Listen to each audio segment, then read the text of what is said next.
Mukha siyang moon, 'di ba? So, dragons and many lanterns. So, habang naghihintay tayo guys na buksan ito mamaya kasi 6:30 PM yung opening para sa lanterns, ay makikita natin yung kabuuan nito at sobrang nakakamangha. Napakaganda talaga kahit na sa road ka at dumadaan yung mga sasakyan. Kahit na si babaw ka ng deck or ng tram, makikita mo talaga yung unique at ang kumukutitap at sobrang ganda na ng lantern dito sa Victoria Park. So, every year, pinagkakagastusan talaga yan para makita ng Hong Kong people yung kaganapan dito. At syempre, ginaganap nila ito sa kabilugan ng buwan at ito yung isang mahalagang kaugalian or sa gitna ng kapag naglalagas na yung, kung sa winter, naglalagas na yung mga leaves kasi nga autumn na or papunta na siya sa winter. So, yun ang simbolo na makikita natin dito sa Victoria Park.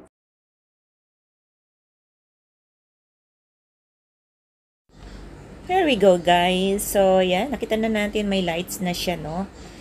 So, Mid-Autumn Festival talagang sinicelebrate dito sa Hong Kong. And additional to Fire Dragon Dance sa may Tai Tam ng Mid-Autumn Festival celebration is also include yung Young Dragon Dancers. Kaya lang hindi natin yun napuntahan kasi nga nighttime talaga tsaka may work po tayo. So, hindi natin yun nakita yung showcasing ng traditional heritage nung pagsasayaw ng dragon na may decorated talaga siya ng 10,000 lead bulbs. Sayang at hindi natin yun talaga na puntahan. But anyway, so dito pa lang naman sa Victoria Park is kitang-kita natin yung ganda ng decorations, yung mga lights. At syempre dito sa side na ay may mga workshop, nagtitinda na ng mga iba't ibang klase ng mga ginawa nilang homemade. At yun lang yung pagkakataon na ma-display nila yung mga homemade nila dito. And also yung marami din namang taong nagkakaroon ng interest. May medyo kamahalan pero syempre para sa kanila yung chance na makapagbenta sila dito is napakalaking bagay din. So free ang stall dito at free tickets din ang gate. So walang binabayaran kaya lahat free. Basta mag-enjoy lang sa loob at kung ano man yung makikita. At hindi lang ito yung chance, syempre lahat ng occasion dito sa Hong Kong talagang binibigyan ng pagkakataon yung mga gumagawa ng homemade na. Kasi makikita natin to sila sa iba't ibang stores sa gitna ng Hong Kong, like sa malalaki. Pero nagbabayad sila. Like sa Central, marami din ganito sa may dating wet market, Central Market. Marami mostly nandun sila. Dito nga sa Victoria Park, so dinadala nila to dito.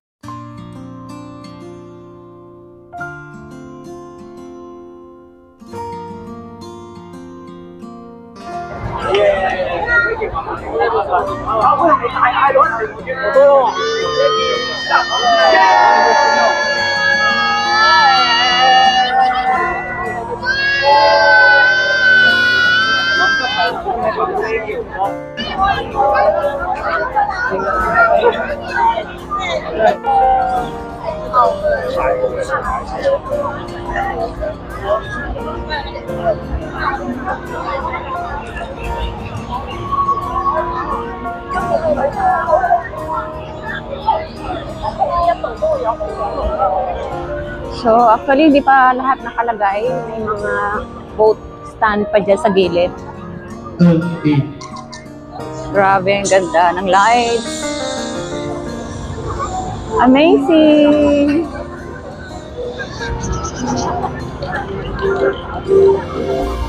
Wow!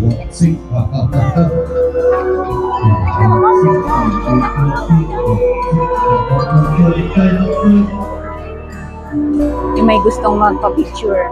Kabila.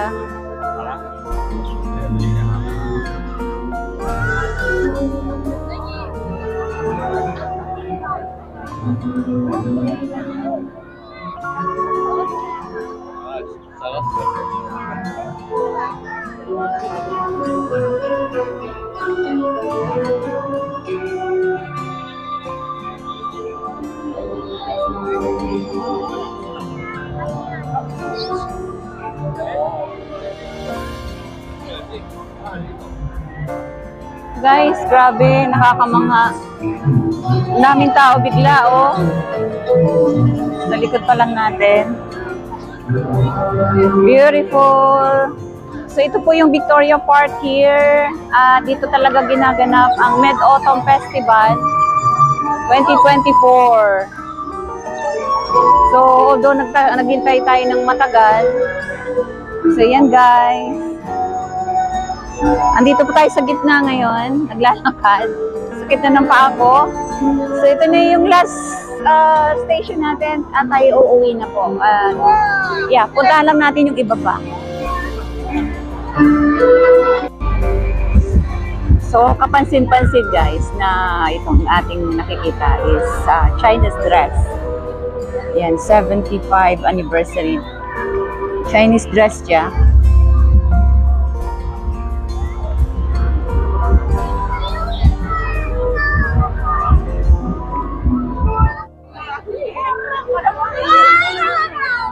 Ito na yung huling bahagi dito sa may Victoria Park.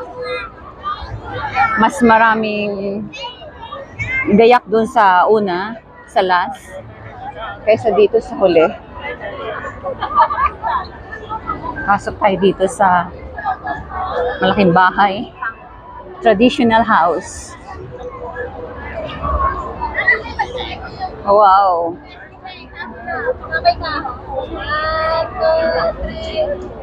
Traditional house. Wow. Uy. Lagan kunwari.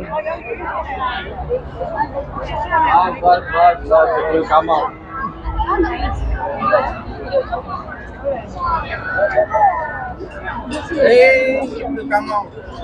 What are you doing? मेरे को क्यों लग रहा है कि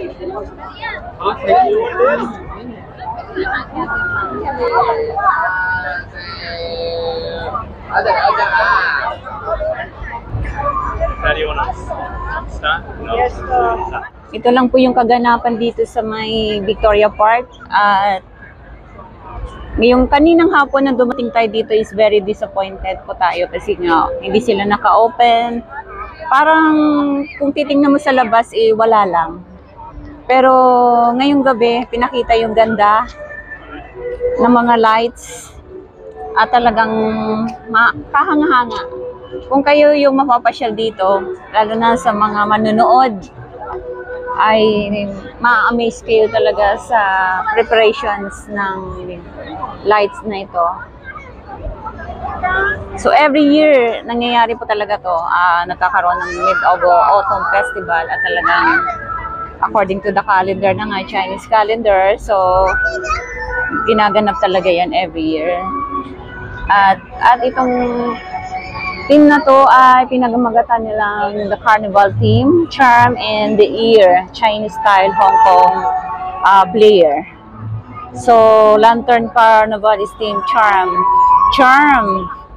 in the Air, Chinese style Hong Kong player through the integration of traditional modern lantern designs of the four major aspects of daily life, namely clothing, food, accommodation, and transport. And also the lantern displays symbolize the enduring prosperity of Chinese civilizations and the widespread popularity of the Chinese style and bouquet. So yan po. At maraming salamat sa inyong lahat guys. So itong kahabaan nitong sa Victoria Park is they also represent the beauty and charm of Chinese culture and authentic character of Hong Kong at the height of about 12 meters. Meron po diyang Chinese costume 7.5 meter tall. Yan po guys, nakikita natin yan. So, napakataas niya. 7.5 meter tall student lantern installations. The tree of the budding creativity. Ingatan natin maraming lanterns. So, may tree po tayo doon, budding creativity is set up to the showcase. The students also creativity in making lanterns, other crowd pleasers, include and also the mascot catwalks na daanan natin kanina. And also Mid-Autumn Market, yung mga nagbibenta kung ano-ano doon na napuntahan natin din. So, nandun yung Yinggi Dance, Folk Song and Dance. So, wala pa, hindi pa sila open sa ngayon.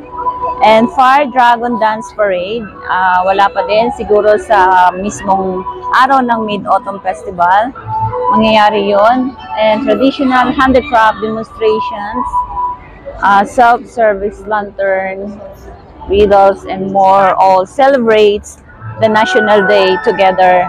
So, yun lang guys.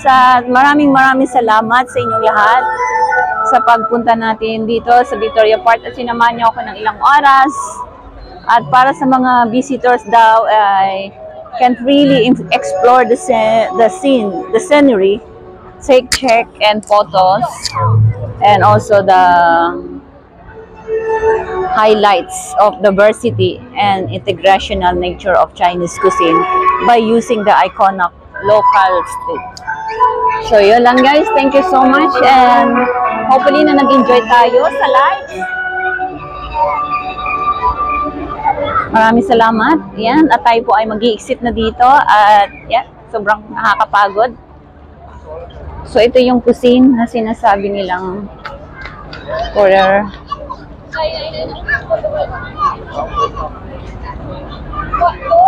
Yan, fake cuisine daw yan.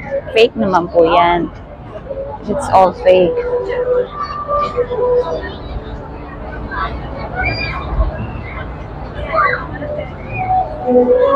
So, lahat ng mga taong bumisita dito is talaga pong nag-enjoy. At may fashion show yata dito sa gitna. Tingnan natin.